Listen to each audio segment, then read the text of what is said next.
أعوذ بالله من الشيطان الرجيم. بسم الله الرحمن الرحيم.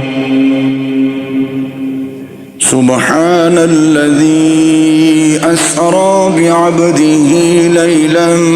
من المسجد الحرام إلى المسجد الأقصى الذي باركنا حوله لنريه من آياتنا إنه هو السميع البصير. وآتينا موسى الكتاب وجعلناه هدى لبني إسرائيل ألا تتخذوا من دوني وكيلا ذرية من حملنا مع نوح إنه كان عبدا شكورا. وقضينا إلى بني إسرائيل في الكتاب لتفسدن في الأرض مرتين ولتعلن علوا كبيرا. فإذا جاء وعد أولاهما بعثنا عليكم عبادا لنا أولي بأس شديد فجاسوا خلال الديار وكان وعدا مفعولا. ثم رددنا لكم الكرة عليهم وأمددناكم بأموال وبنين وجعلناكم أكثر نفيرا. إن أحسنتم أحسنتم لأنفسكم وإن أسأتم فلها. فإذا جاء وعد الآخرة ليسوءوا وجوهكم وليدخلوا المسجد كما دخلوه أول مرة وليتبروا ما علوا تتبيرا. عسى ربكم أن يرحمكم وإن عدتم عدنا وجعلنا جهنم للكافرين حصيرا. إن هذا القرآن يهدي للتي هي أقوم ويبشر المؤمنين الذين يعملون الصالحات أن لهم أجرا كبيرا وأن الذين لا يؤمنون بالآخرة أعتدنا لهم عذابا أليما. ويدعو الإنسان بالشر دعاءه بالخير وكان الإنسان عجولا. وجعلنا الليل والنهار آيتين فمحونا آية الليل وجعلنا آية النهار مبصرة لتبتغوا فضلا من ربكم ولتعلموا عدد السنين والحساب وكل شيء فصلناه تفصيلا. وكل إنسان ألزمناه طائره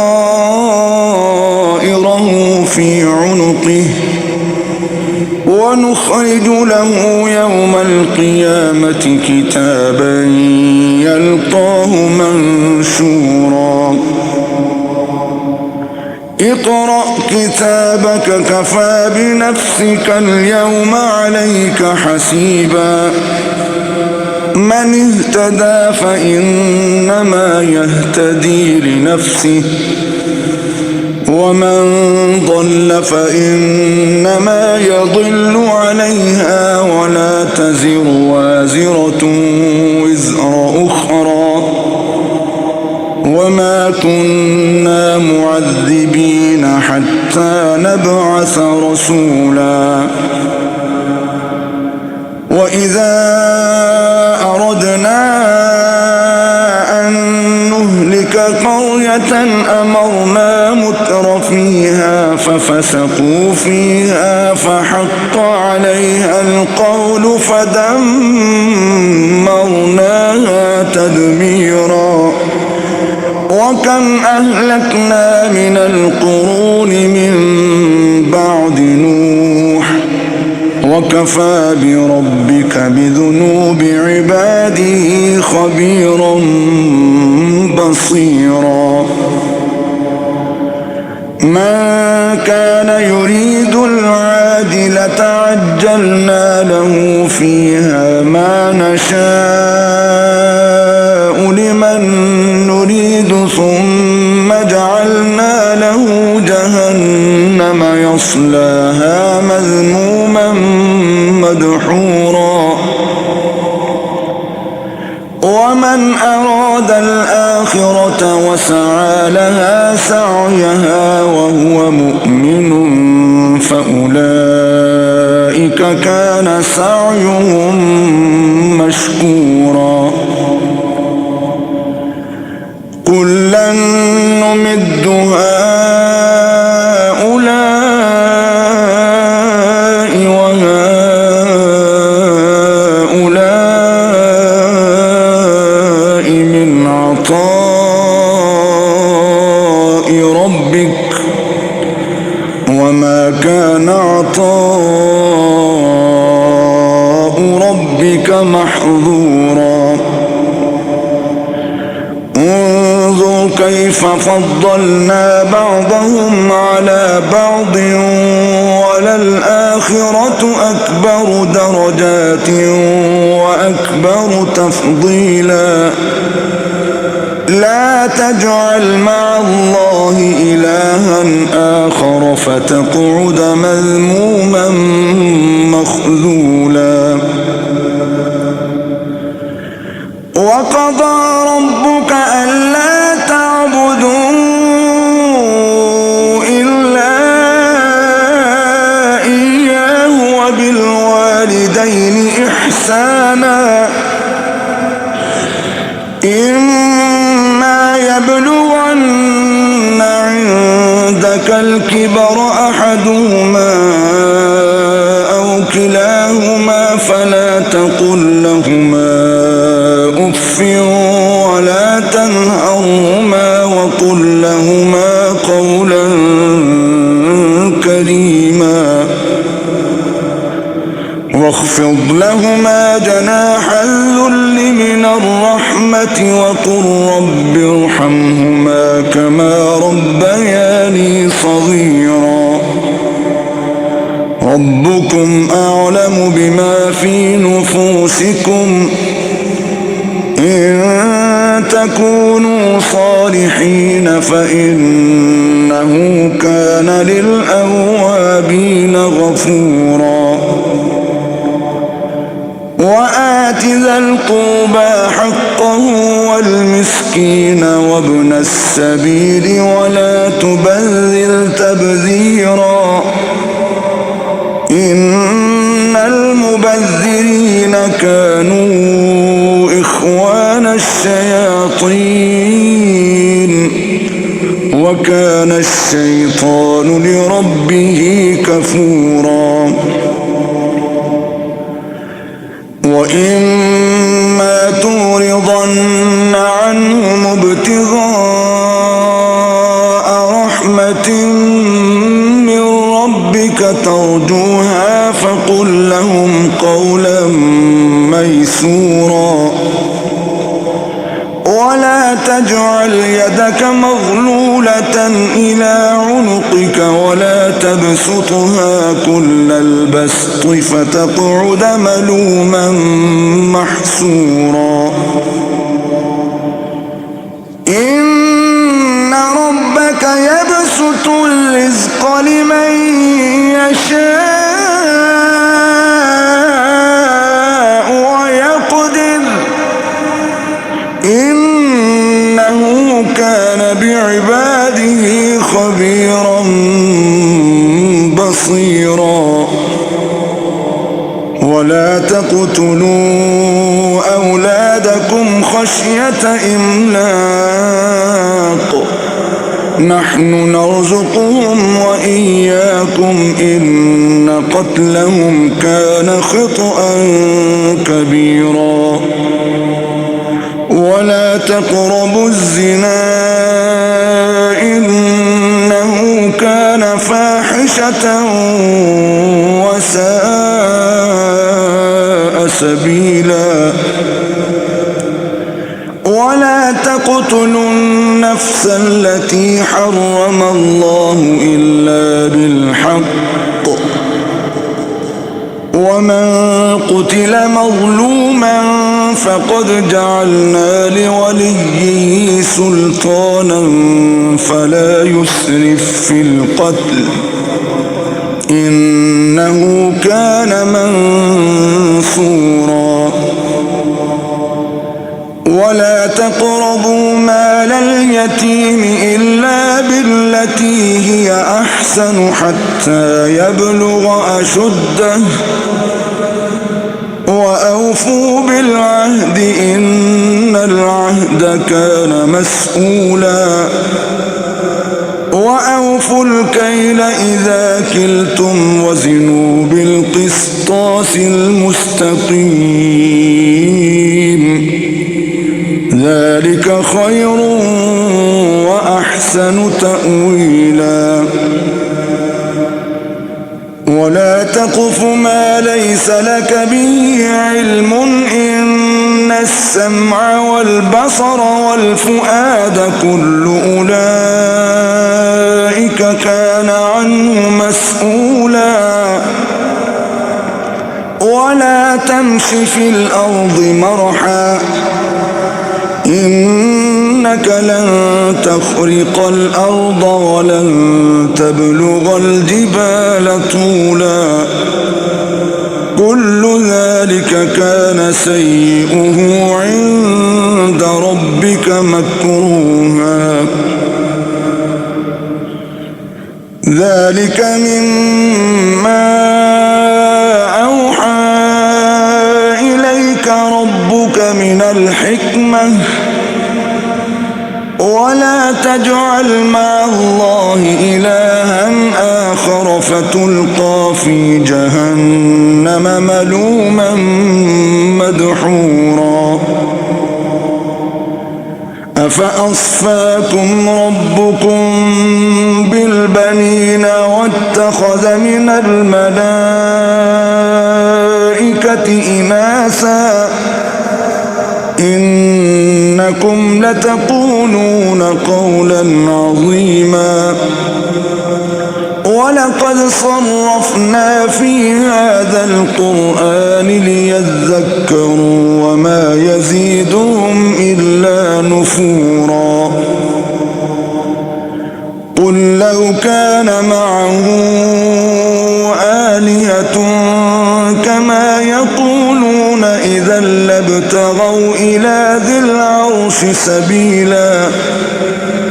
سبحانه وتعالى عما يقولون علوا كبيرا تسبح له السماوات السبع والأرض ومن فيهن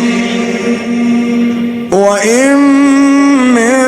شيء إلا يسبح بحمده ولكن لا تفقهون تسبيحهم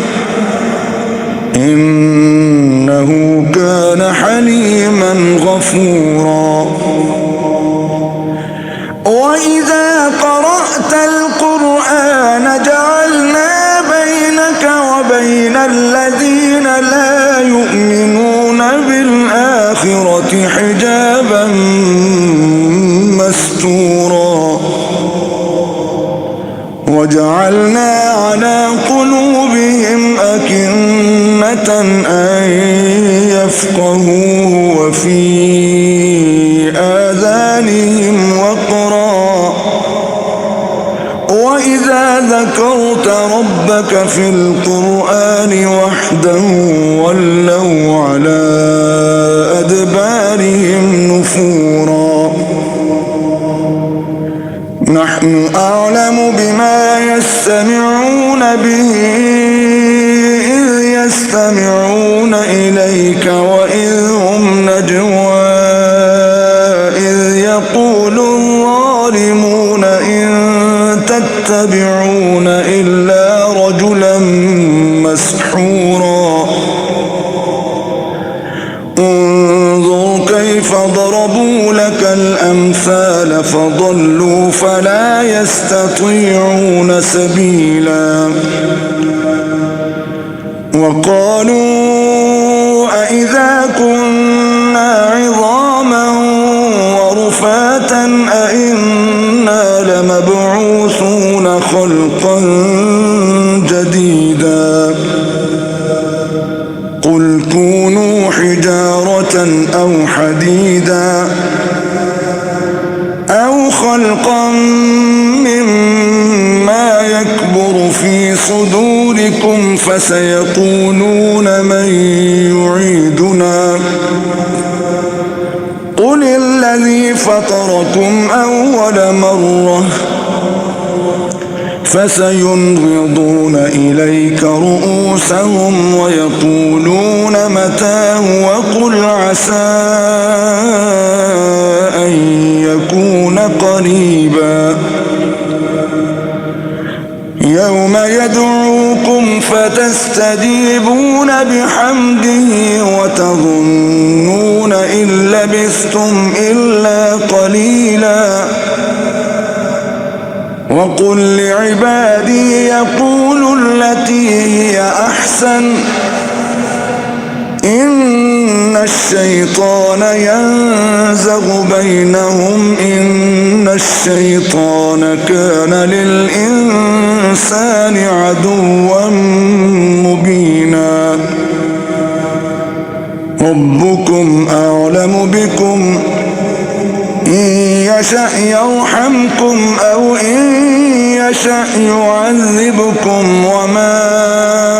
أرسلناك عليهم وكيلا. وربك أعلم بمن في السماوات والأرض. ولقد فضلنا بعض النبيين على بعض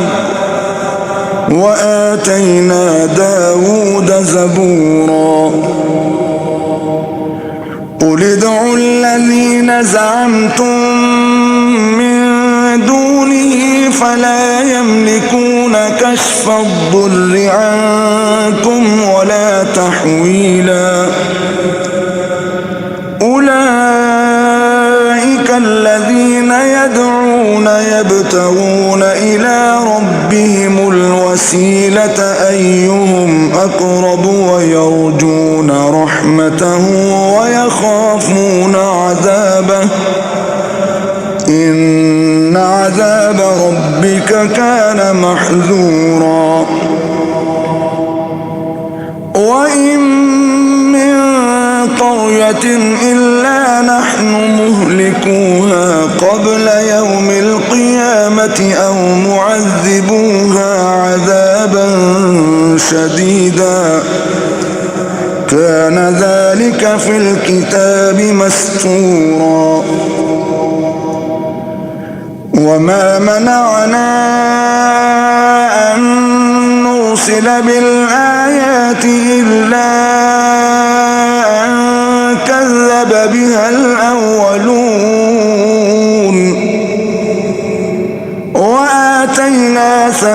وجد الناقة مبصرة فظلموا بها وما نرسل بالآيات إلا تخويفا وإذ قلنا لك إن ربك أحاط بالناس وما جعلنا الرؤيا التي أريناك إلا فتنة للناس والشجرة الملعونة في القرآن ونخوفهم فما يزيدهم إلا طغيانا كبيرا وإذ قلنا للملائكة اسجدوا لآدم فسجدوا إلا إبليس قال أأسجد لمن خلقت طينا قال أرأيتك هذا الذي كرمت علي لئن أخرتني إلى يوم القيامة لأحتنكن ذريته إلا قليلا قال اذهب فمن تبعك منهم فإن جهنم جزاؤكم جزاء موفورا واستفزز من استطعت منهم بصوتك وأجلب عليهم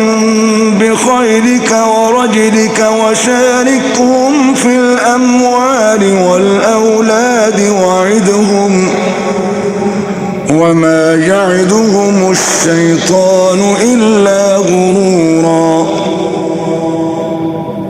إن عبادي ليس لك عليهم سلطان وكفى بربك وكيلا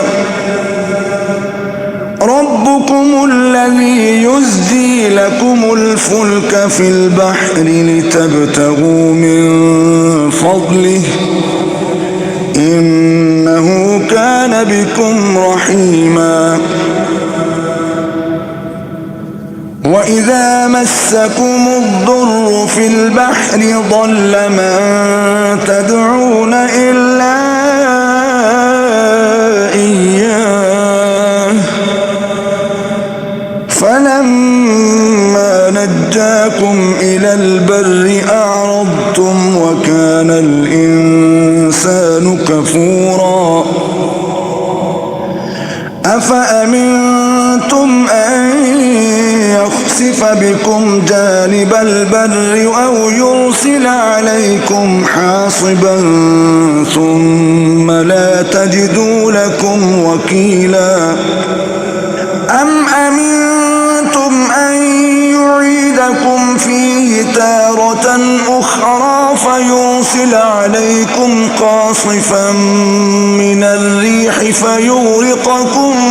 بما كفرتم ثم لا تجدوا لكم علينا به تبيعا ولقد كرمنا بني آدم وحملناهم في البر والبحر ورزقناهم من الطيبات وفضلناهم على كثير ممن خلقنا تفضيلا يوم ندعو كل أناس بإمامهم فمن أوتي كتابه بيمينه فأولئك يقرؤون كتابهم ولا يظلمون فتيلا ومن كان في هذه أعمى فهو في الآخرة أعمى وأضل سبيلا وإن كادوا ليفتنونك عن الذي أوحينا إليك لتفتري علينا غيره وإذا لاتخذوك خليلا ولولا أن ثبتناك لقد كدت تركن إليهم شيئا قليلا إذا لأذقناك ضعف الحياة وضعف الممات ثم لا تجد لك علينا نصيرا وإن كادوا ليستفزونك من الأرض ليخرجوك منها وإذا لا يلبثون خلافك إلا قليلا سنة من قد أرسلنا قبلك من رسلنا ولا تجد لسنتنا تحويلا أقم الصلاة لدلوك الشمس إلى غسق الليل وقرآن الفجر إن قرآن الفجر كان مشهودا ومن الليل فتهجد به نافلة لك عسى أن يبعثك ربك مقاما محمودا وقل رب أدخلني مدخل صدق وأخرجني مخرج صدق واجعل لي من لدنك سلطانا نصيرا وقل جاء الحق وزهق الباطل إن الباطل كان زهوقا وننزل من القرآن ما هو شفاء ورحمة للمؤمنين ولا يزيد الظالمين إلا خسارا وإذا أنعمنا على الإنسان أعرض ونأى بجانبه وإذا مسه الشر كان يئوسا قل كل يعمل على شاكلته فربكم أعلم بمن هو أهدى سبيلا ويسألونك عن الروح قل الروح من أمر ربي وما أوتيتم من العلم إلا قليلا ولئن شئنا لنذهبن بالذي أوحينا إليك ثم لا تجد لك به علينا وكيلا إلا رحمة من ربك إن فضله كان عليك كبيرا قل لئن اجتمعت الإنسان والجن على أن يأتوا بمثل هذا القرآن لا يأتون بمثله ولو كان بعضهم لبعض ظهيرا ولقد صرفنا للناس في هذا القرآن من كل مثل فأبى أكثر الناس إلا كفورا وقالوا لن نؤمن لك حتى تفجر لنا من الأرض ينبوعا أو تكون لك جنة من نخيل وعنب فتفجر الأنهار خلالها تفجيرا أو تسقط السماء كما زعمت علينا كسفا أو تأتي بالله والملائكة قبيلا أو يكون لك بيت من زخرف أو ترقى في السماء ولن نؤمن لرقيك حتى تنزل علينا كتابا نقرأه قل سبحان ربي هل كنت إلا بشرا رسولا وما منع الناس أن يؤمنوا إذ جاءهم الهدى إلا أن قالوا أبعث الله بشرا رسولا قل لو كان في الأرض ملائكة يمشون مطمئنين لنزلنا عليهم من السماء ملكا رسولا قل كفى بالله شهيدا بيني وبينكم إنه كان بعباده خبيرا بصيرا ومن يهد الله فهو المهتد ومن يضلل فلن تجد لهم أولياء من دونه ونحشرهم يوم القيامة على وجوههم عميا وبكما وصما مأواهم جهنم كلما خبت زدناهم سعيرا ذلك جزاؤهم بأنهم كفروا بآياتنا وقالوا أإذا كنا عظاما ورفاتا أإنا لمبعوثون خلقا جديدا أولم يروا أن الله الذي خلق السماوات والأرض قادر على أن يخلق مثلهم وجعل لهم أجلا لا ريب فيه فأبى الظالمون إلا كفورا قل لو أنتم تملكون خزائن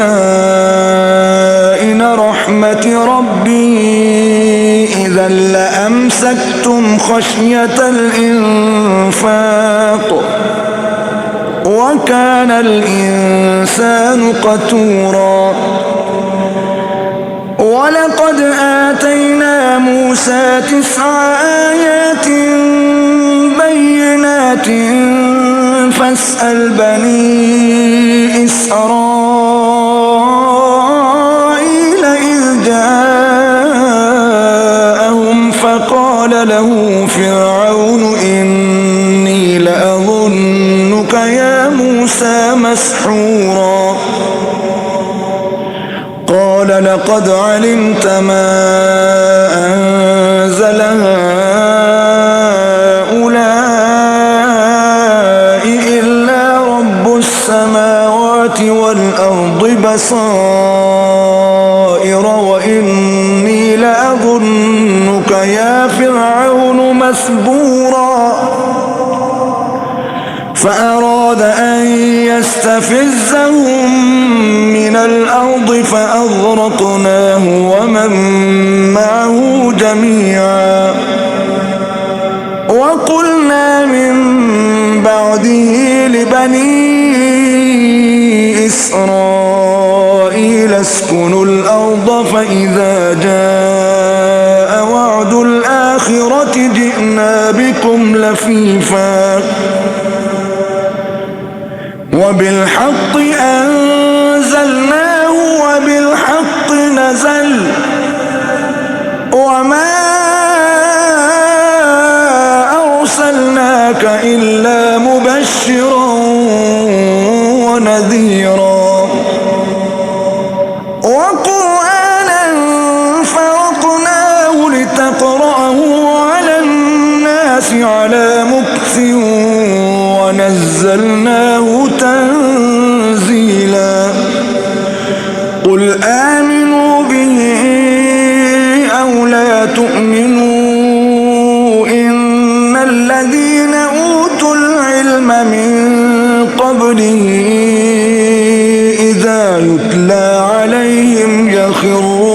للأذقان سجدا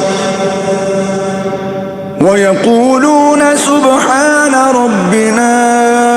إن كان وعد ربنا لمفعولا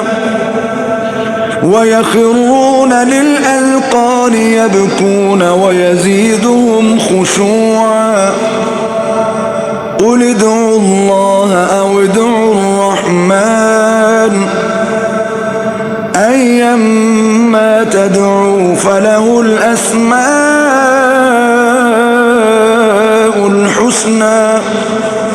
ولا تجهر بصلاتك ولا تخافت بها وابتغ بين ذلك سبيلا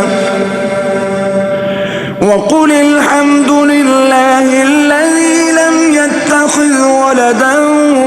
ولم يكن له شريك في الملك ولم يكن له ولي من الذل وكبره تكبيرا. بسم الله الرحمن الرحيم. الحمد لله الذي أنزل على عبده الكتاب ولم يجعل له عوجا قيما لينذر بأسا شديدا من لدنه ويبشر المؤمنين الذين يعملون الصالحات أن لهم أجرا حسنا ماكثين فيه أبدا وينذر الذين قالوا اتخذ الله ولدا ما لهم به من علم ولا لآبائهم كبرت كلمة تخرج من أفواههم إن يقولون إلا كذبا فلعلك باخع نفسك على آثارهم إن لم يؤمنوا بهذا الحديث أسفا إنا جعلنا ما على الأرض زينة لها لنبلوهم أيهم أحسن عملا وإنا لجاعلون ما عليها صعيدا جرزا أم حسبت أن أصحاب الكهف والرقيم كانوا من آياتنا عجبا إذ أوى الفتية إلى الكهف فقالوا ربنا آتنا من لدنك رحمة وهيئ لنا من أمرنا رشدا فضربنا على آذانهم في الكهف سنين عددا ثم بعثناهم لنعلم أي الحزبين أحصى لما لبثوا أمدا نحن نقص عليك نبأهم بالحق إنهم فتية آمنوا بربهم وزدناهم هدى وربطنا على قلوبهم إذ قاموا فقالوا ربنا رب السماوات والأرض لن ندعو من دونه إلها لقد قلنا إذا شططا هؤلاء قومنا اتخذوا من دونه آلهة لولا يأتون عليهم بسلطان بين فمن أظلم ممن افترى على الله كذبا وإذ اعتزلتموهم وما يعبدون إلا الله فأووا إلى الكهف ينشر لكم ربكم من رحمته ويهيئ لكم من أمركم مرفقا وترى الشمس إذا طلعت تزاور عن كهفهم ذات اليمين وإذا غربت تقرضهم ذات الشمال وهم في فجوة منه ذلك من آيات الله من يهد الله فهو المهتد ومن يضلل فلن تجد له وليا مرشدا وتحسبهم أيقاظا وهم رقود ونقلبهم ذات اليمين وذات الشمال وكلبهم باسط ذراعيه بالوصيد لو اطلعت عليهم لوليت منهم فرارا ولملئت منهم رعبا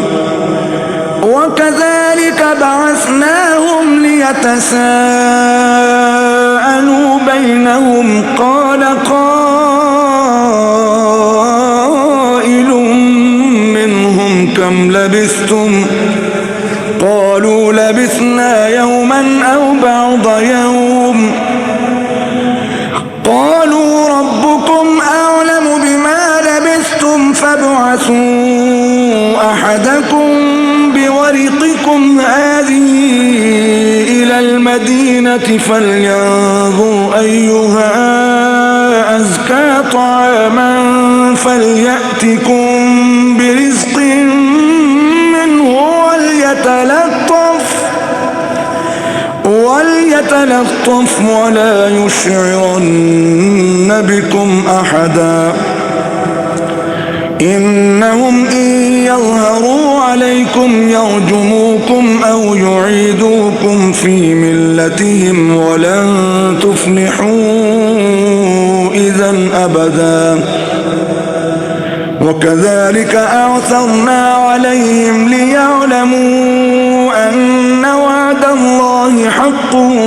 وأن الساعة لا ريب فيها إذ يتنازعون بينهم أمرهم فقالوا ابنوا عليهم بنيانا ربهم أعلم بهم قال الذين غلبوا على أمرهم لنتخذن عليهم مسجدا سيقولون ثلاثة رابعهم كلبهم ويقولون خمسة سادسهم كلبهم رجما بالغيب ويقولون سبعة وثامنهم كلبهم قل ربي أعلم بعدتهم ما يعلمهم إلا قليل فلا تمار فيهم إلا مراء ظاهرا ولا تستفت فيهم منهم أحدا ولا تقولن لشيء إني فاعل ذلك غدا إلا أن يشاء الله واذكر ربك إذا نسيت وقل عسى أن يهديني ربي لأقرب من هذا رشدا ولبثوا في كهفهم 300 سنين وازدادوا 9 قل الله أعلم بما لبثوا له غيب السماوات والأرض أبصر به وأسمع ما لهم من دونه من ولي ولا يشرك في حكمه أحدا واتل ما أوحي إليك من كتاب ربك لا مبدل لكلماته ولن تجد من دونه ملتحدا واصبر نفسك مع الذين يدعون ربهم بالغداة والعشي يريدون وجهه ولا تعد عيناك عنهم تريد زينة الحياة الدنيا ولا تطع من أغفلنا قلبه عن ذكرنا واتبع هواه وكان أمره فرطا وقل الحق من ربكم فمن شاء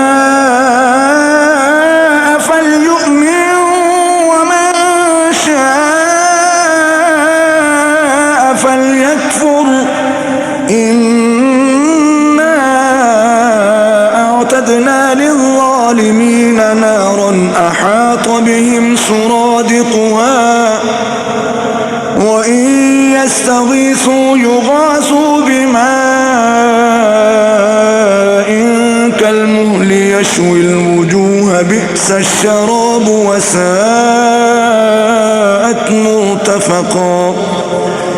إن الذين آمنوا وعملوا الصالحات إنا لا نضيع أجر من أحسن عملا أولئك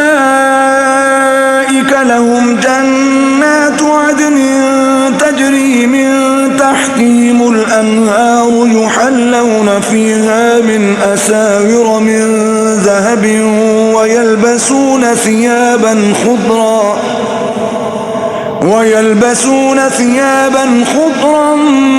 من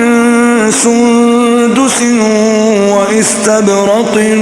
متكئين فيها على الأرائك نعم الثواب وحسنت مرتفقا واضرب لهم مثل الرجلين جعلنا لأحدهما جنتين من أعناب وحففناهما بنخل وجعلنا بينهما زرعا كلتا الجنتين آتت أكلها ولم تظلم منه شيئا وفجرنا خلالهما نهرا وكان له ثمر فقال لصاحبه وهو يحاوره أنا أكثر منك مالا وأعز نفرا ودخل جنته وهو ظالم لنفسه قال ما أظن أن تبيد هذه أبدا وما أظن الساعة قائمة ولئن رددت إلى ربي لأجدن خيرا منها منقلبا قال له صاحبه وهو يحاوره أكفرت بالذي خلقك من تراب ثم من نطفة ثم سواك رجلا لكن هو الله ربي ولا أشرك بربي أحدا ولولا إذ دخلت جنتك قلت ما شاء الله لا قوة إلا بالله إن ترني أنا أقل منك مالا وولدا فعسى ربي أن يؤتيني خيرا من جنتك ويرسل عليها حسبانا من السماء فتصبح صعيدا زلقا أو يصبح ماؤها غورا فلن تستطيع له طلبا وأحيط بثمره فأصبح يقلب كفيه على ما أنفق فيها وهي خاوية على عروشها ويقول يا ليتني لم أشرك بربي أحدا ولم تكن له فئة ينصرونه من دون الله وما كان منتصرا.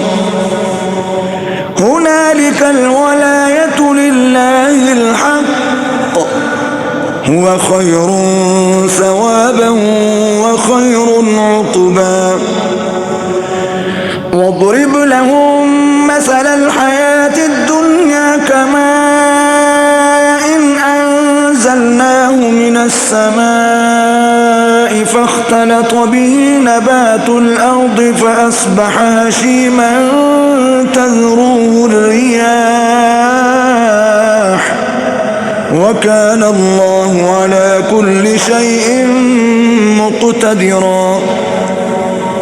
المال والبنون زينة الحياة الدنيا والباقيات الصالحات خير عند ربك ثوابا وخير أملا. ويوم نسير الجبال وترى الأرض بارزة وحشرناهم فلم نغادر منهم أحدا وعرضوا على ربك صفا لقد جئتمونا كما خلقناكم أول مرة بل زعمتم أن لن نجعل لكم موعدا. ووضع الكتاب فترى المجرمين مشفقين مما فيه ويقولون يا ويلتنا ما لهذا الكتاب لا يغادر صغيرة ولا كبيرة إلا أحصاها ووجدوا ما عملوا حاضرا ولا يظلم ربك أحدا. وإذ قلنا للملائكة اسجدوا لآدم فسجدوا إلا إبليس كان من الجن ففسق عن أمر ربه أفتتخذونه وذريته أولياء من دوني وهم لكم عدو بئس للظالمين بدلا. ما أشهدتهم خلق السماوات والأرض ولا خلق أنفسهم وما كنت متخذ المضلين عضدا. ويوم يقول نادوا شركائي الذين زعمتم فدعوهم فلم يستجيبوا لهم وجعلنا بينهم موبقا. ورأى المجرمون النار فظنوا أنهم مواقعوها ولم يجدوا عنها مصرفا. ولقد صرفنا في هذا القرآن للناس من كل مثل وكان الإنسان أكثر شيء جدلا. وما منع الناس أن يؤمنوا إذ جاءهم الهدى ويستغفروا ربهم إلا أن تأتيهم سنة الأولين أو يأتيهم العذاب قبلا. وما نرسل المرسلين إلا مبشرين ومنذرين ويجادل الذين كفروا بالباطل ليدحضوا به الحق واتخذوا آياتي وما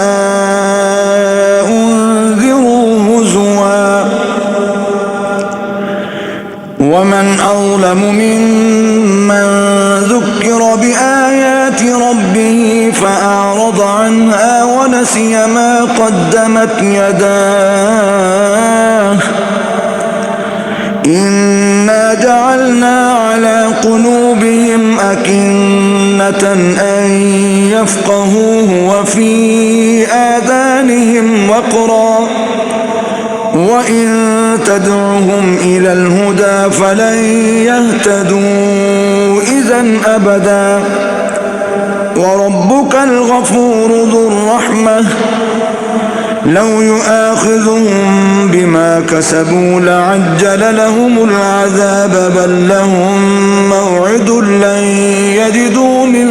دونه موئلا وتلك القرى أهلكناهم لما ظلموا وجعلنا لمهلكهم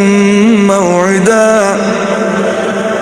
وإذ قال موسى لفتاه لا أبرح حتى أبلغ مجمع البحرين أو أمضي حقبا فلما بلغا مجمع بينهما نسيا حوتهما فاتخذ سبيله في البحر سربا فلما جاوزا قال لفتاه آتنا غداءنا لقد لقينا من سفرنا هذا نصبا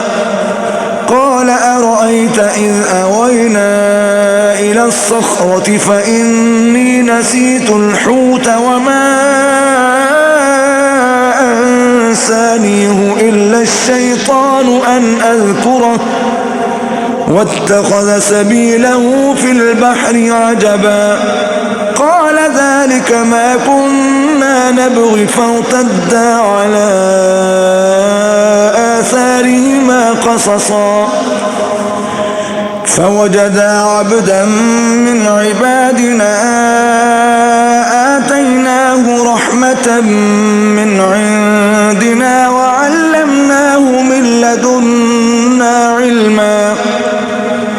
قال له موسى هل أتبعك على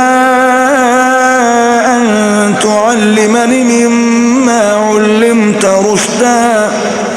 قال إنك لن تستطيع معي صبرا